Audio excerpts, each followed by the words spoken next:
नमस्कार, मैं रविश कुमार। ईडी भ्रष्टाचार खत्म करने की लड़ाई लड़ रही है या विपक्ष को खत्म करने की? दिल्ली सरकार का हाल देख लीजिए। 2 मंत्री जेल में हैं, एक सांसद जेल में है।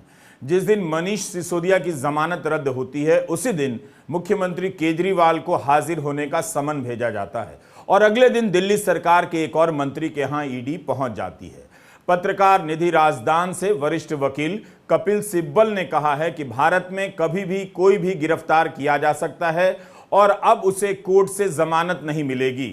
मनी लॉन्ड्रिंग कानून के जरिए लोगों को आतंकित किया जा रहा है। सिब्बल का यह बयान मनीष सिसोदिया से लेकर तमाम मामलों में लागू होता है जिनका संबंध ईडी के मनी लॉन्ड्रिंग केस से जुड़ा है। ईडी विपक्ष को घेरने की और घेरे रखने की सरकारी मशीन बन गई है। राजस्थान में ईडी के अधिकारी घूस लेते पकड़े गए तो अगले दिन ईडी ने छत्तीसगढ़ और राजस्थान में धावा बोल दिया। आज अखबारों की सुर्खियां बदल गई हैं। छत्तीसगढ़ में 7 नवंबर को पहले चरण के मतदान होने वाले हैं और वहां ईडी की रेड हो जाती है। यह हेडलाइन कहती है कि छत्तीसगढ़ के मुख्यमंत्री भूपेश बघेल को कथित तौर पर 500 करोड़ रुपए मिले हैं। ईडी ने एक प्रेस रिलीज जारी कर दावा किया है कि महादेव ऐप के प्रमोटर की तरफ से उन्हें यह पैसा कुरियर के जरिए भेजा गया। इस मामले में मुख्यमंत्री के 2 ओएसडी और एक सलाहकार से पूछताछ पहले हो चुकी है। भूपेश बघेल ने ईडी की प्रेस रिलीज पर सवाल उठाया। कांग्रेस ने भी आज इस पर प्रेस कॉन्फ्रेंस की है और इस एक व्यक्ति के बयान पर सवाल उठाए हैं। बघेल ने अपने ट्वीट में कहा कि ईडी की चालाकी देखिए। उस व्यक्ति का बयान जाहिर करने के बाद एक छोटे से वाक्य में यह भी लिख दिया कि बयान जांच का विषय है। अगर जांच नहीं हुई है तो एक व्यक्ति के बयान पर प्रेस रिलीज जारी करना न केवल ईडी की नीयत को बताता है बल्कि उसके पीछे केंद्र सरकार की बदनीयती को भी जाहिर करता है। और एक कोरियर का व्यक्ति एक वक्तव्य देता है, आपको मालूम है ये वक्तव्य कैसे निकाले जाते हैं ईडी द्वारा, और उस वक्तव्य के आधार पे आप पूरी कहानी बनाते हैं और उसके बाद सबसे दुर्भाग्य की बात, सब्जेक्ट टू इन्वेस्टिगेशन। कहानी बनाने के बाद सब्जेक्ट टू इन्वेस्टिगेशन। क्या आप सोचते हैं कि गधे हैं लोग या घास खाते हैं? उनकी आप इंटेलिजेंस को अपमानित कर रहे हैं कि हम पहले आरोप लगा देंगे, चुनाव के वक्त हम रेड कर देंगे, एक व्यक्ति का हम अभियान वक्तव्य ले लेंगे और बाद में हम इन्वेस्टिगेट करेंगे। जो इन्वेस्टिगेशन छत्तीसगढ़ पुलिस ने करके आपको 1.5 साल पहले दे दिया है, 1 साल पहले दे दिया है। मुख्यमंत्री का कहना है कि चुनाव हो रहे हैं, चारों तरफ इतनी सुरक्षा है, कुरियर के बक्से में नोट भरकर कैसे आ रहा है? क्या सारी एजेंसियां मिली हुई हैं? जैसा कि मैंने पहले कहा है कि Bharatiya Janata party, ED, IT, DRI और सीबीआई जैसी एजेंसियों के सहारे छत्तीसगढ़ का चुनाव लड़ना चाहती है। चुनाव के ठीक पहले ईडी ने मेरी छवि धूमिल करने की सबसे कुत्सित प्रयास किया है। बीजेपी ने मुख्यमंत्री बघेल से इस्तीफा मांगा है। स्मृति ईरानी ने भी इस मामले में प्रेस कॉन्फ्रेंस की है, जिसके जवाब में आज कांग्रेस को भी प्रेस कॉन्फ्रेंस कर अपनी बात रखनी पड़ी है। भारत के चुनावी इतिहास में ये तथ्य हवाला ऑपरेटर्स के सहयोग से, दुबई से आए पैसे से गरीबों को लूटकर प्रशासनिक तंत्र को इस्तेमाल कर सत्ता में बैठकर सट्टा का खेल खेला है भूपेश बघेल ने और कांग्रेस के नेतृत्व ने।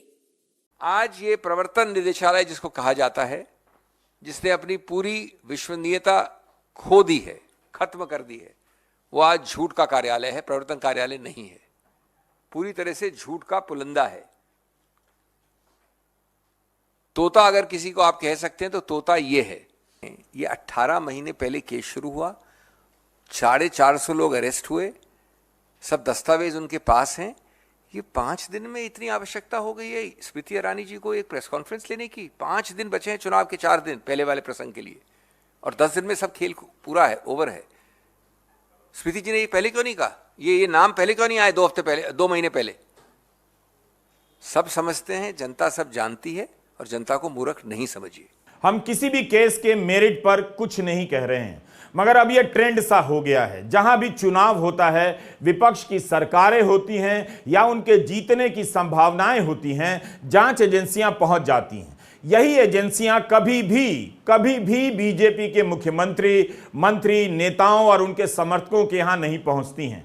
तभी संदेह होता है कि यह भ्रष्टाचार दूर करने की नहीं, भ्रष्टाचार दूर करने के नाम पर विपक्ष को जड़ से मिटा देने की लड़ाई है। आप नहीं जानते हैं कि इन छापों से बीजेपी को किस तरह का लाभ मिल रहा है। मुख्यमंत्री बघेल ने कहा है कि इस समय राज्य में चुनाव हो रहे हैं, सब कुछ चुनाव आयोग के हाथों में है। पुलिस के अलावा सीआरपीएफ के जवान जांच कर रहे हैं। ऐसे में सवाल उठता है कि इतनी बड़ी रकम लेकर लोग किस तरह से छत्तीसगढ़ पहुंच पा रहे हैं। कहीं इसमें भी तो केंद्रीय एजेंसियों की सांठ-गांठ नहीं चल रही। कहीं ये रकम उन संदूकों में तो भरकर नहीं लाई गई है जो ईडी के अफसरों और सुरक्षा एजेंसियों के साथ विशेष विमान से तो नहीं पहुंची। प्रधानमंत्री नरेंद्र मोदी, केंद्रीय गृह मंत्री अमित शाह दोनों मिलकर भी कांग्रेस का छत्तीसगढ़ में मुकाबला नहीं कर पा रहे, तो वे जांच एजेंसियों के सहारे चुनाव लड़ना चाहते हैं। ईडी के खिलाफ मैंने खुले बयान दिए हैं और जनता को बताता रहा हूं कि ईडी किस तरह से काम करती है। वो पहले लोगों के नाम पर तय करती है, फिर लोगों को गिरफ्तार करके धमकाती है, डराती है और नाम लेने के लिए बाध्य करती है। इसके लिए वह किसी भी हद तक जा सकती है। मारना, डराना, धमकाना सामान्य बात है।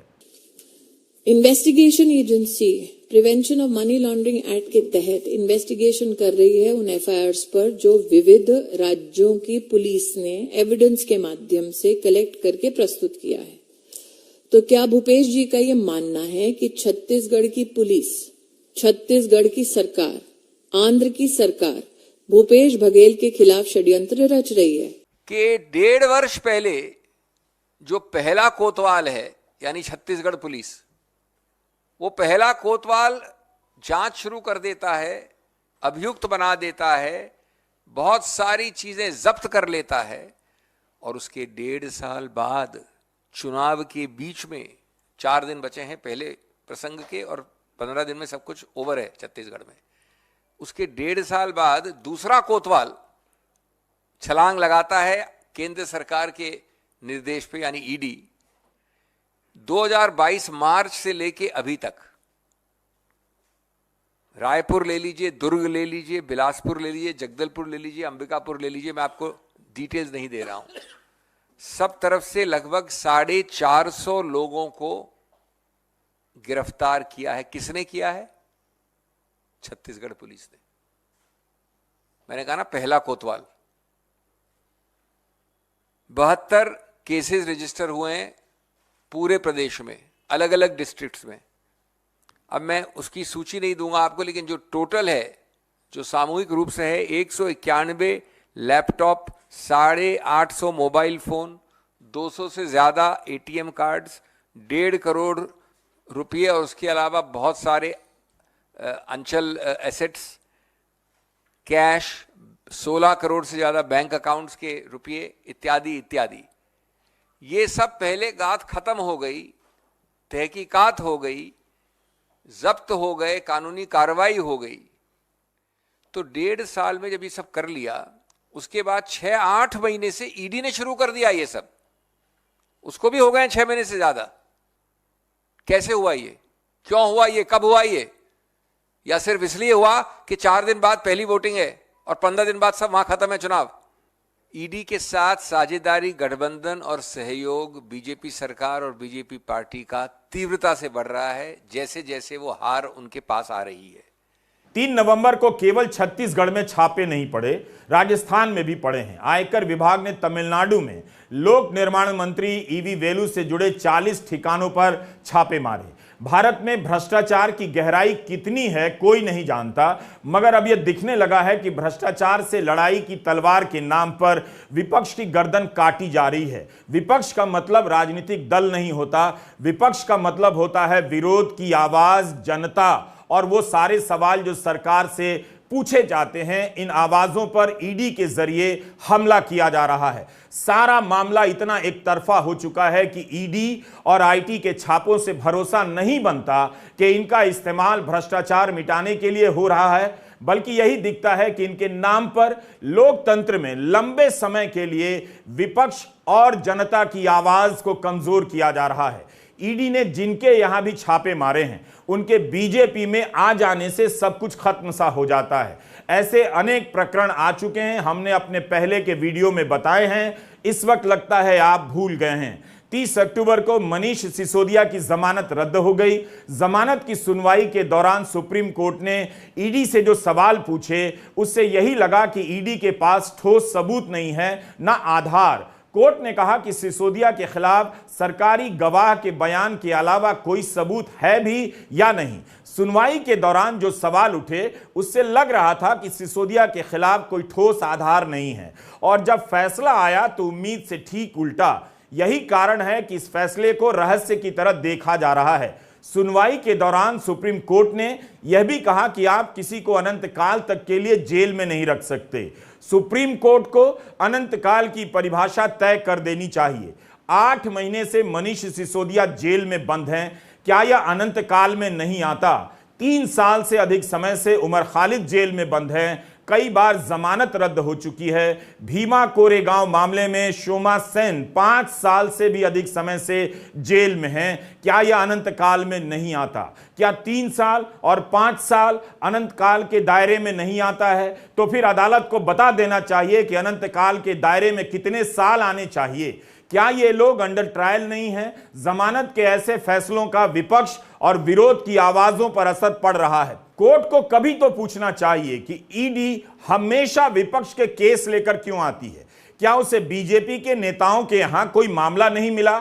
आम आदमी पार्टी के नेता सत्येंद्र जैन करीब 1.5 साल से जेल में हैं। इतना सब कुछ साफ साफ है, फिर भी अगर ईडी और यूएपीए के केस में 3 से 5 साल तक बेल नहीं मिल रही है तो सवाल उठने चाहिए। कई बार हुआ है कि हाई कोर्ट से बेल नहीं मिली तो सुप्रीम कोर्ट से मिल गई, मगर कुछ केसों में जमानत के फैसलों की समीक्षा से अब लग रहा है, और कई लोग लिख रहे हैं कि ईडी को और प्रोत्साहन ही मिलेगा क्योंकि कोर्ट से अब जमानत नहीं मिल रही है। मनीष सिसोदिया के मामले में जमानत की सुनवाई पूरी करने के दिन कोर्ट ने जो टिप्पणी की और 30 अक्टूबर को जमानत रद्द करने के फैसले में जो लिखा, दोनों में काफी अंतर है।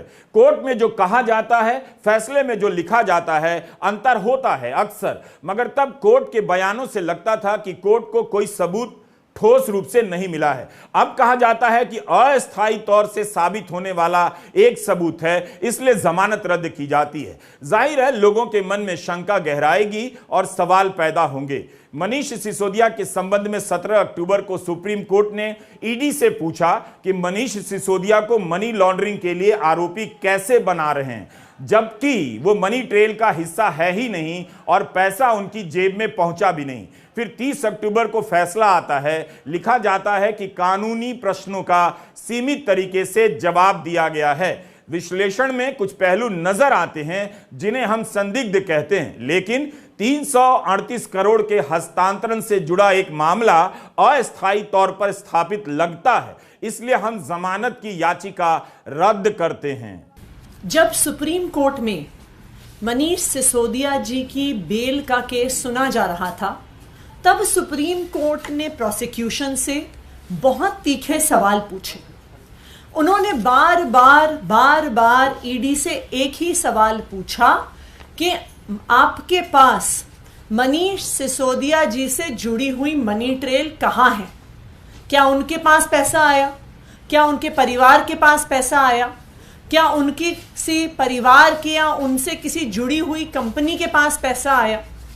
सुप्रीम कोर्ट ने बार बार पूछा कि अगर मनीष सिसोदिया के पास पैसा पहुंचता हुआ ईडी दिखा नहीं सकती है तो फिर मनी लॉन्ड्रिंग का सवाल कैसे पैदा होता है और पीएमएलए लगने का सवाल कैसे पैदा होता है? सुप्रीम कोर्ट ने यह भी सवाल पूछा कि जो सारी ईडी की प्रोसिक्यूशन का केस है वो सिर्फ और सिर्फ एक अप्रूवर दिनेश अरोड़ा की स्टेटमेंट्स के आधार पर है। इनफैक्ट जब हियरिंग चल रही थी तो सुप्रीम कोर्ट में यही कहा गया कि अप्रूवर तो अपनी जान बचाने के लिए कुछ भी कह सकता है, उसकी स्टेटमेंट पर कितना विश्वास किया जा सकता है। जो तीसरी चीज सुप्रीम कोर्ट ने उठाई, उन्होंने स्पष्ट तौर से बार बार ऑब्जर्व किया कि पॉलिसी मेकिंग कोर्ट के परव्यू में नहीं आती है। पॉलिसी मेकिंग में अगर लॉबिंग हुई भी तो लॉबिंग इलीगल नहीं है। जब तक क्विड प्रो क्वो इस्टैब्लिश नहीं होता कि पैसे एक व्यक्ति से दूसरे व्यक्ति के हाथ में गए और जिस व्यक्ति के हाथ में गए उसने उस ब्लैक के पैसे को व्हाइट करने की कोशिश की, यानी मनी की लॉन्ड्रिंग की कोशिश की, तब तक पीएमएलए लागू नहीं होगा, तब तक कोई गुनाह नहीं होगा। इन तीखी ऑब्जर्वेशंस के बावजूद आज कोर्ट ने एक विपरीत ऑर्डर दिया है।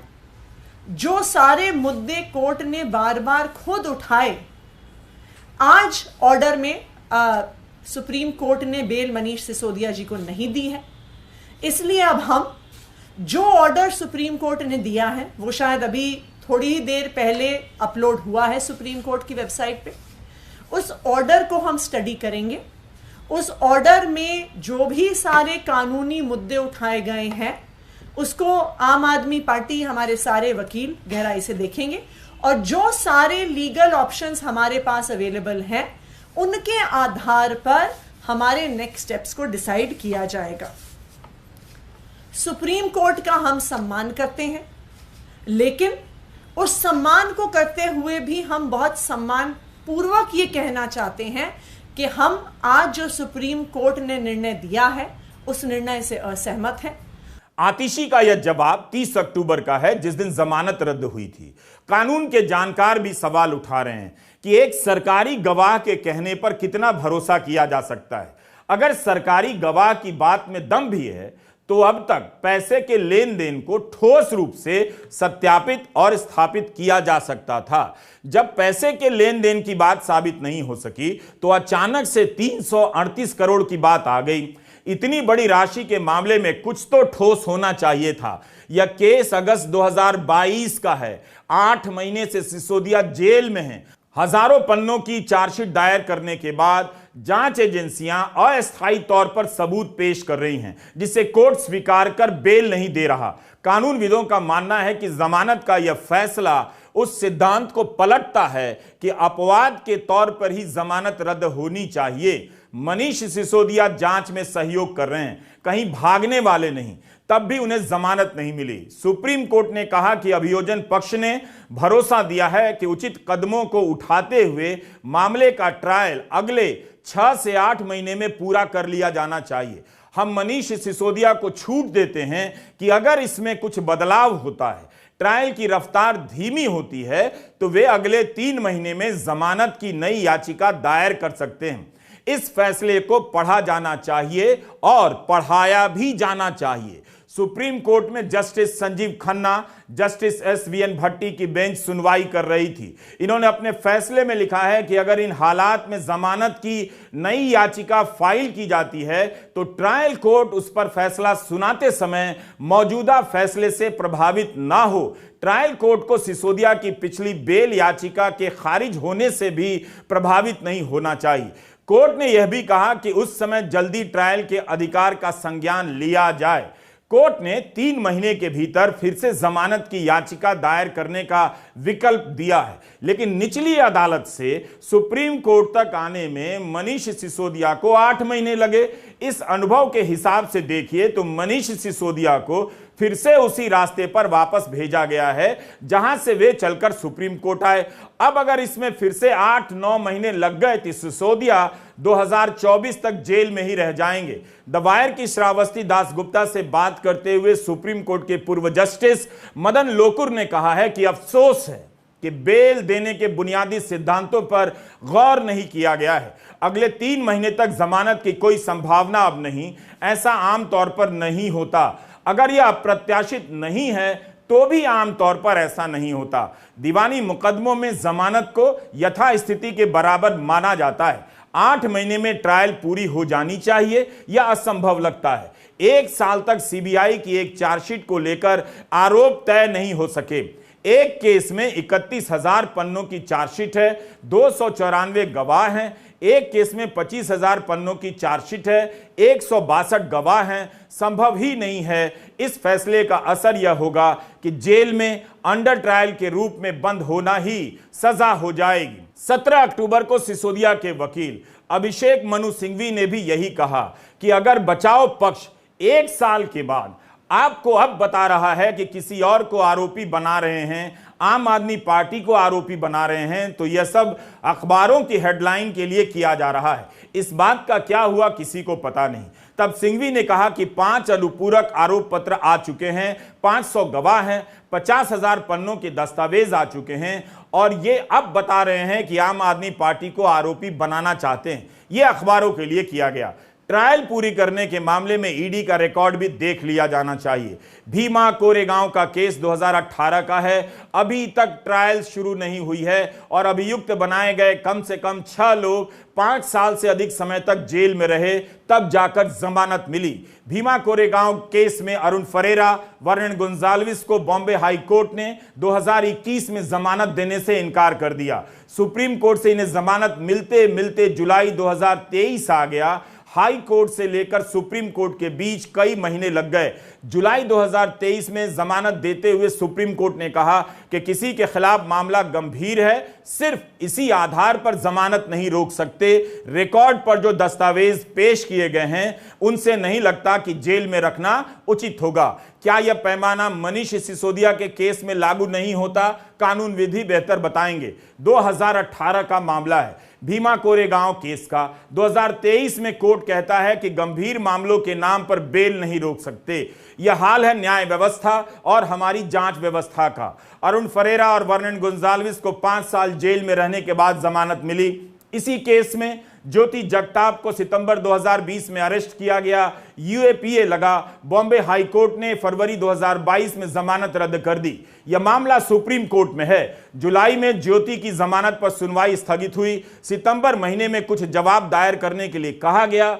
इसी हफ्ते 1 नवंबर को सुनवाई के लिए यह केस सुप्रीम कोर्ट के सामने आया और 30 नवंबर तक के लिए सुनवाई स्थगित हो गई। इस केस में कई आरोपी 5 साल तक जेल में रह चुके हैं और ट्रायल नहीं शुरू हुई। 5 साल बाद अगर बरी हुए तो उनके जीवन के इस दौर के लिए कोई अपराधी नहीं होगा, बस कुछ टिप्पणियां सांत्वना के लिए परोस दी जाएंगी। इसलिए मेरा मानना है कि मनीष सिसोदिया के मामले में कोर्ट का फैसला उन सभी को असुरक्षित कर रहा है जो सरकार की निगाह में हैं। जैसे ही यह फैसला आया उसी दिन अरविंद केजरीवाल को ईडी ने हाजिर होने के लिए समन भेजा।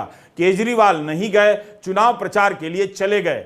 दिल्ली सरकार के समाज कल्याण मंत्री राजकुमार आनंद के घर ईडी पहुंच गई। 22 घंटे तक उनसे पूछताछ हुई। राजकुमार आनंद ने कहा कि पूरे घर की तलाशी ली गई मगर कुछ नहीं मिला। उनके अनुसार ईडी कस्टम के जिस मामले के लिए आई थी वो 20 साल पुराना है। राजकुमार आनंद से पहले मंत्री सत्येंद्र जैन और मनीष सिसोदिया ईडी की चपेट में हैं। अमर उजाला ने छापा है कि राजकुमार आनंद के घर से कई सारे दस्तावेज जब्त हुए हैं और उन पर हवाला के जरिए पैसे चीन भेजने के आरोप हैं। अब तो कोई भी नहीं सोचता कि जिस सरकार के एक एक मंत्री हर वक्त जांच एजेंसियों की नजर में हो, वो हवाला के जरिए चीन पैसा क्यों भेजेंगे और इतनी हिम्मत वो क्यों करेंगे।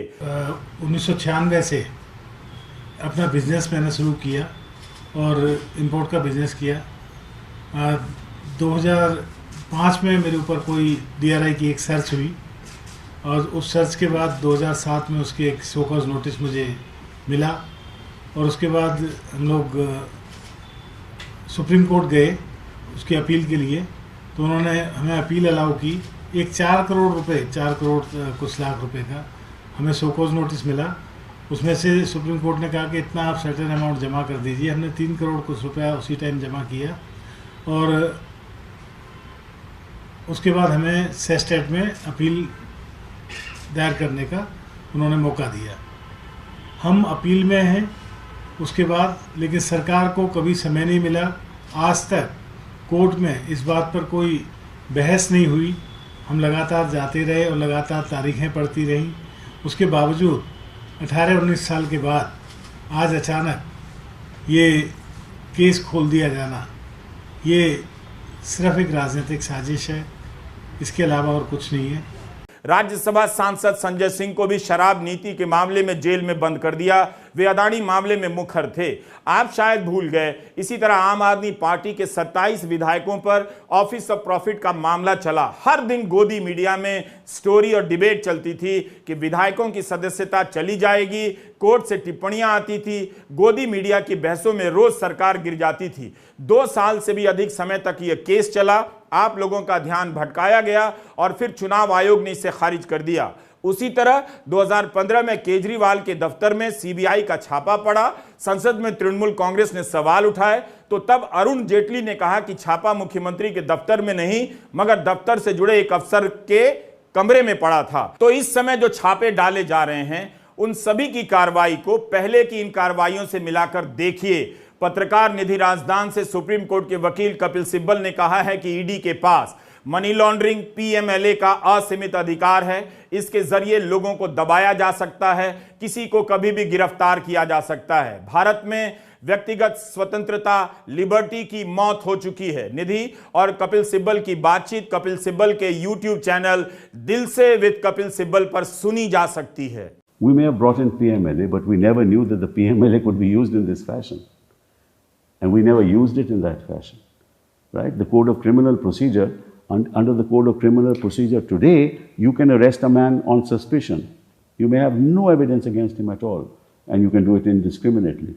But if you are an officer of a police station, in charge of a police station, and you have some evidence, you will not arrest somebody merely on the suspicion that he has committed an offense. Can you clarify every law can be misused. It's asking the wrong question. But all laws are fine. It's only the misuse of the laws that leads to this. सजा दिलाने में ED के record को भी देखिए, देखा भी जाता है, बात भी होती है, खबरें छपती भी हैं, मगर किसी को अब फर्क नहीं पड़ता। दिल्ली के मुख्यमंत्री अरविंद केजरीवाल को ईडी ने पूछताछ के लिए बुलाया तो केजरीवाल ने ईडी को पत्र लिखा कि उन्हें गवाह के तौर पर बुलाया जा रहा है या व्यक्तिगत तौर पर या आम आदमी पार्टी के संयोजक के तौर पर। यह समन राजनीति से प्रेरित है। 30 अक्टूबर की दोपहर से ही उन्हें गिरफ्तार करने की बातें चल रही थी। पत्र लिखकर केजरीवाल चुनाव अभियान पर चले गए। सवाल है कि केजरीवाल भी कब तक बचेंगे? आज न कल उन्हें जाना ही होगा और क्या उनकी गिरफ्तारी हो सकती है? दिल्ली का यह अकेला केस ऐसा केस है जहां पूरी सरकार ईडी की गिरफ्त में नजर आती है। ये सारी की सारी जितनी जांच चल रही है, सारी फर्जी जांच है और उनका मकसद भ्रष्टाचार खत्म करना नहीं है। दूसरी पार्टियों के जितने भ्रष्टाचारी हैं, सारे भ्रष्टाचारी उन्होंने अपनी पार्टी में शामिल कर लिए। हमने देखा महाराष्ट्र के अंदर अभी 2 दिन पहले जिन नेताओं को चिल्लाकर मोदी जी ने कहा कि इन्होंने 70,000 करोड़ का घोटाला कर दिया, उन सारे भ्रष्टाचारियों को जो मोदी जी की नजर में भ्रष्टाचारी थे, उनको उन्होंने अपनी पार्टी में शामिल कर लिया। उन पे जितने केस कर रहे थे वो सारे केस खत्म कर दिए। तो भ्रष्टाचार, गुजरात के अंदर मोरबी ब्रिज गिर गया, मोरबी ब्रिज कितने लोगों की मौत हो गई, कोई ईडी की रेड नहीं हुई, कोई सीबीआई की रेड नहीं हुई। इनके अपने राज्यों के अंदर, कर्नाटक के अंदर बताते हैं 40% कमीशन वाली सरकार, इनकी सरकार को फेमस कहा जाता था।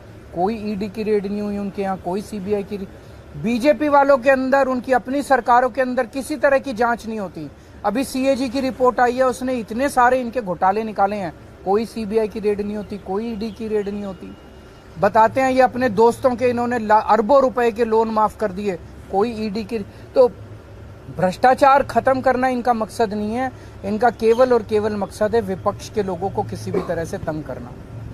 क्या यह सब किसी को नहीं दिखता कि इस तरह का राजनीतिक इस्तेमाल हो रहा है? ईडी की टीम बीजेपी के मुख्यमंत्री, मंत्री या उनकी सरकार के पुराने घोटाले की जांच नहीं करती। राजस्थान के मुख्यमंत्री अशोक गहलोत के बेटे वैभव गहलोत को भी समन मिला है। इस समन नोटिस में वैभव गहलोत को विदेशी मुद्रा प्रबंधन अधिनियम 1999 का जिक्र करते हुए दस्तावेजों के साथ पेश होने की बात कही गई। वैभव गहलोत ने कहा कि मुझे पेश होने के लिए 24 घंटे का भी समय नहीं मिला। 12 साल पुराने झूठे आरोपों को उठाया गया, वह भी चुनावों की तारीख ऐलान होने के बाद। मुख्यमंत्री अशोक गहलोत कह चुके हैं कि वैभव का कोई इंटरनेशनल बिजनेस नहीं है। 12 साल पुराना मामला खोला जा रहा है। ईडी के कर्मचारियों को भी कोफ्त होती होगी कि किस विभाग में फंस गए हैं, जिस पर केवल फंसाने के आरोप लग रहे हैं। अब तो राजस्थान में ईडी के अधिकारी भी घूस मांगने के आरोप में फंस गए।